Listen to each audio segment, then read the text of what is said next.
Hello guys, so pag-usapan natin itong si Raffy Reyes at age of 48 still naglalaro pa rin itong si Raffy Reyes sa PBA. So after pinakawalan siya ng Magnolia ay nakita natin si Raffy Reyes doon sa laro ng Converge versus Rain or Shine. So nandun siya sa Converge bench doon sa kanilang preseason game, no? Before yung opening ng PBA 50th season. So tune up, no, preseason game itong Ross at Converge. So nakita natin si Raffy Reyes doon sa bench ng Converge. So ngayon pumirma itong si Raffy Reyes na maging parte ng Converge Fiber Xers as player. So siguro kailangan din ng Converge ng isang veterano na maggagabay dito sa mga bigs ng Converge. Kasi makikita niyo yung lineup ng Converge, puro mga young talent, no?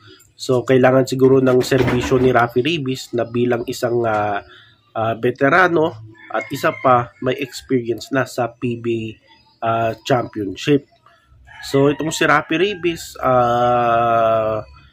ilang taon na itong si Raffy Reyes? Halos 23 years na, no?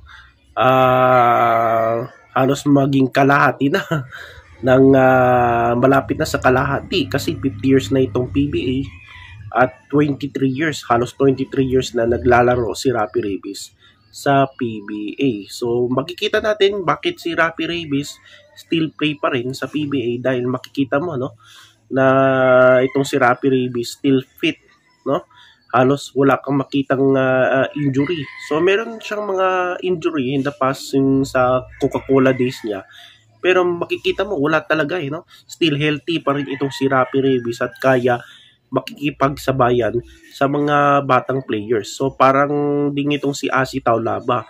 So si Asi Taulaba at age of 50 na nag-retire sa PBA. At age of 50, ito namang si Robert Jaworski, mga 52 na nag-retire ito sa PBA.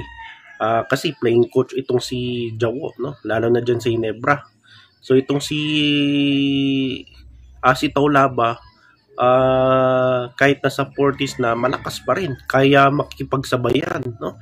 Lalo na sa mga bigs tulad nila Junmar Fajardo, nila Greg Slaughter. So ganun din itong si Raffy Reyes. Parang pinakawalan nito sa Magnolia, parang pinakawalan, no? So kasi sentro siya ng puna ng mga PBA fans, no? Lalo na yung mga Magnolia fans. Kasi bakit hindi kumukuha, lalo na yung panahon nila, no, ni Chito Victorero, kung bakit hindi makakuha ng mga bagong player itong Magnolia kasi nandyan pa rin si Raffy Reyes. At halos nga di ginagamit, mas ginagamit pa si Raffy Reyes kaysa kay James Laput doon sa Magnolia na isang bata pa na big man, pero mas ginagamit itong si Raffy Reyes. So yan yung puna ng ibang mga fans ng PBA at ng Magnolia. So ngayon, wala na sa Magnolia itong si Raffy Reyes. Sa Converge naman siya pupunta, no? Yung bagong team ni Raffy Reyes. So matagal na siya dyan sa Pure Food sa Magnolia. So ngayon, nasa Converge itong si Raffy Reyes at age of 48. Still, naglalaro pa rin sa PBA itong si Raffy Reyes. At fit pa rin, malakas pa rin itong si Raffy Reyes at kaya pang makikipagsabay sa mga batang players.